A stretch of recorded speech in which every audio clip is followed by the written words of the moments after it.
Inflation, political instability and economic mismanagement से तबाह Pakistan south Asia का इकोनॉमिक ग्रेवयार्ड बनने की कगार पर है। 2022 तक पाकिस्तान ने 59.7 ट्रिलियन पाकिस्तानी रुपीस का कर्ज भरा है, जो इंटायर पाकिस्तान इकोनॉमी का 89.7% है। पाकिस्तान की इकोनॉमिक क्राइसिस कोई न्यू इंसिडेंस नहीं है और अपने इंडिपेंडेंस के 75 ईयर्स के बाद से इसने कई इकोनॉमिक क्राइसिस का सामना किया है। IMF ने लास्ट 35 ईयर्स में अकेले पाकिस्तान की हेल्प की है और इन फ्यूचर ये नंबर बढ़ने वाली है। हालांकि पिछले कुछ सालों में इनहेरेंट फैक्टर्स तेज हो गए हैं और पाकिस्तान की वर्स्ट इकोनॉमिक कंडीशन में तेजी आई है। एग्जांपल के लिए पिछले साल के कंपैरिजन में डेट में 25% का इंक्रीजमेंट हुआ है, जबकि पाकिस्तान की टोटल एक्सटर्नल डेट में एक ही साल में 35% की इंक्रीजमेंट हुई है। तो आज की इस वीडियो में हम एनालाइज करेंगे इकोनॉमिक मिसमैनेजमेंट ऑफ पाकिस्तान और कैसे कई फैक्टर्स के कारण इसकी इकोनॉमी कोलैप्स होने की कगार पर है। पाकिस्तान खत्म होने वाला है। Now the Pakistani rupee has become one of the weakest performing currencies in the entirety of Asia. Pakistan के पास इतने पैसे नहीं है कि नेशनल डे पर परेड का आयोजन कर सके। पाकिस्तान के हालात बद से बदतर हो रहे हैं। Crisis hit Pakistan has fallen to a new economic low that it had not seen in last 60 years. हुकूमत से गुजारिश है कि हुकूमत हमारा ख्याल करे, गरीबों को कम से कम सस्ते से सस्ता आटा पैदा करके दे हमारे को।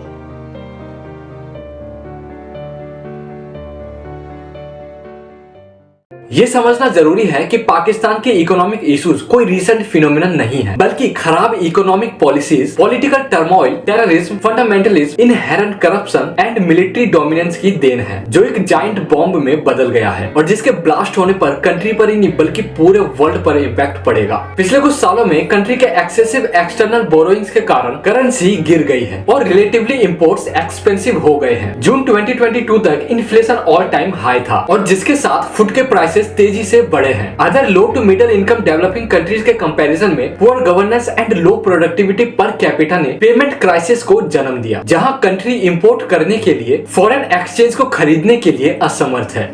ब्रिटिश इंडियन एम्पायर के पार्टीशन के बाद 1947 में Islamic Republic of Pakistan form हुआ। देश शुरू में 1956 तक ब्रिटिश कॉमनवेल्थ का डोमिनियन था, जब तक कि इसने अपना कॉन्स्टिट्यूशन फ्रेम्ड नहीं कर लिया था। इंडिपेंडेंस के बाद से देश पॉलिटिकल इंस्टेबिलिटी और मिलिट्री ग्रोथ के कारण लगातार इकोनॉमिक क्राइसिस देख रहा है। Indian strategic affairs specialist Sushant Sareen के अकॉर्डिंग पाकिस्तान ने पिछले 25 ईयर्स के पीरियड में लगभग हर 5 साल में अपने डेट को डबल किया है। 1999 में जनरल मुशर्रफ के शासन के शुरुआत में 3.6 ट्रिलियन पाकिस्तानी रुपीस के डेट से शुरू होकर 2022 में इमरान खान गवर्नमेंट के एंड में डेट 62.5 ट्रिलियन पाकिस्तानी रुपीस था, जबकि date 14% per year on average से बढ़ा और GDP 3% per year on average से बढ़ रहा था। इससे अनसस्टेनेबल डेट बर्डन पैदा हो गया। फिस्कल ईयर 2022 टू 23 में 5.2 ट्रिलियन रुपए का डेट पाकिस्तान के एंटायर गवर्नमेंट रेवेन्यू से ज्यादा था। पाकिस्तान का इकोनॉमिक क्राइसिस 2022 में पाकिस्तान के प्राइम मिनिस्टर शहबाज शरीफ और उनके प्रेडिसेसर इमरान खान के बीच पॉलिटिकल स्टैंड ऑफ के सेंटर में था, जिसके कारण अप्रैल 2022 में इमरान खान को पद से हटा दिया गया था। शरीफ ने इमरान खान पर इकोनॉमिक मिसमैनेजमेंट और कंट्री की फॉरेन पॉलिसी पर मिस हैंडलिंग के आरोप लगाए, जिसके कारण इमरान खान को नो कॉन्फिडेंस वोट के कारण पद छोड़ना पड़ा। पावर से बेदखल होने के बीच इमरान खान ने हकीकी आजादी पॉलिटिकल मूवमेंट स्टार्ट किया, जिसने पूरे देश में पॉलिटिकल इंस्टेबिलिटी को जन्म दिया और early elections and civilian supremacy की डिमांड की गई। एज अ रिजल्ट जो हालात पहले से ही खराब थे और ज्यादा खराब हो गए। 2019 के दौरान इमरान खान ने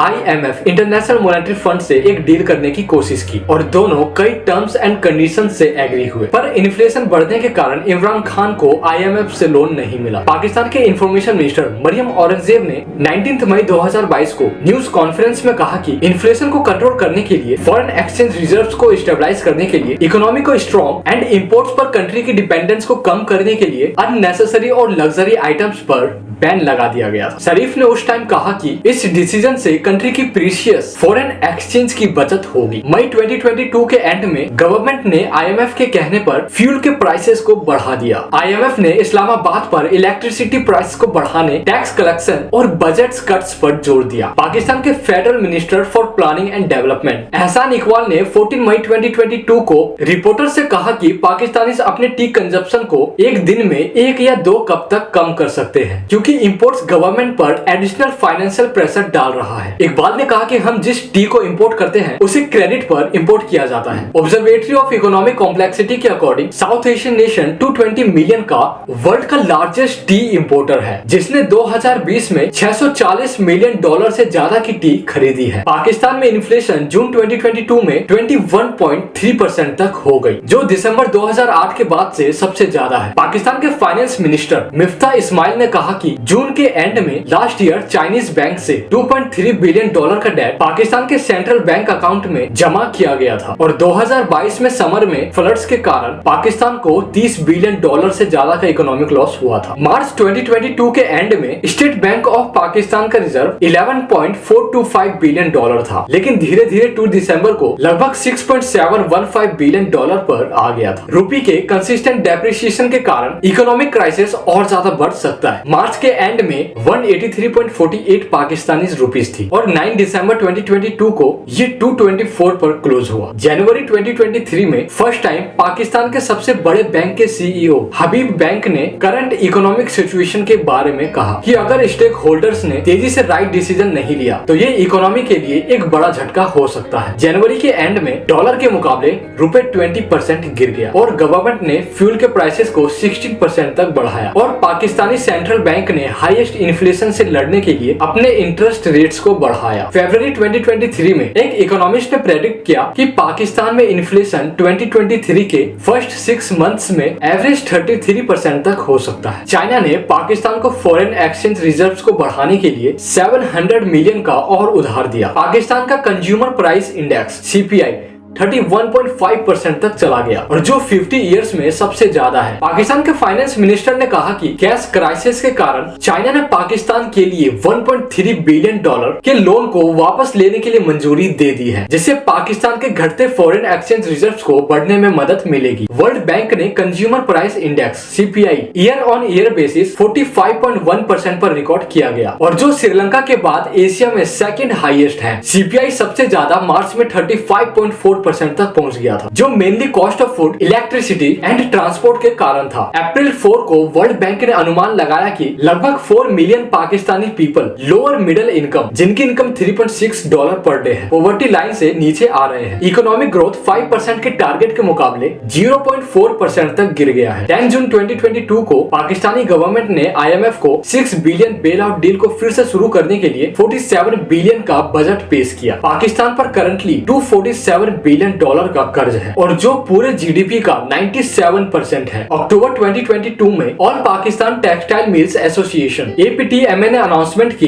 कि बिजली की सब्सिडीज वापस लेने के कारण देश भर में करीब 1600 गारमेंट मिल्स को बंद कर दिया गया था और एज अ रिजल्ट 5 मिलियन लोगों ने अपनी जॉब्स खो दी। दिसंबर 2022 में APTMA ने कहा कि देश भर में मिल्स 50% से कम कैपेसिटी पर चल रही थी और टेक्सटाइल एक्सपोर्ट्स 2023 में और गिर सकता है। पाकिस्तान स्टॉक एक्सचेंज में लिस्टेड कई कंपनीज ने अपने प्लांट्स को क्लोज करने की अनाउंसमेंट की। कार असेंबलर्स जैसे Pak Suzuki Motors, Toyota Indus और होंडा एटलस कार्स, जिनका production completely other countries imported parts पर डिपेंड है। Low demand and poor economic conditions के कारण कई बड़ी कंपनीज जैसे Millat tractors, Gandhara tyre and rubber company, Nishat Chunian and Fauji fertiliser Bin Qasim जैसे कई बड़ी कंपनी शामिल है। फॉरेन एक्सचेंज रिजर्व्स की कमी और पाकिस्तानी रुपये में गिरावट ने क्रूड ऑयल को इंपोर्ट करने के लिए काफी प्रॉब्लम्स क्रिएट की, जिसे फरवरी 2023 में पाकिस्तान की सबसे बड़ी पेट्रोलियम रिफाइनरी सिनर्जिको को टेम्पोररी क्लोज करना पड़ा।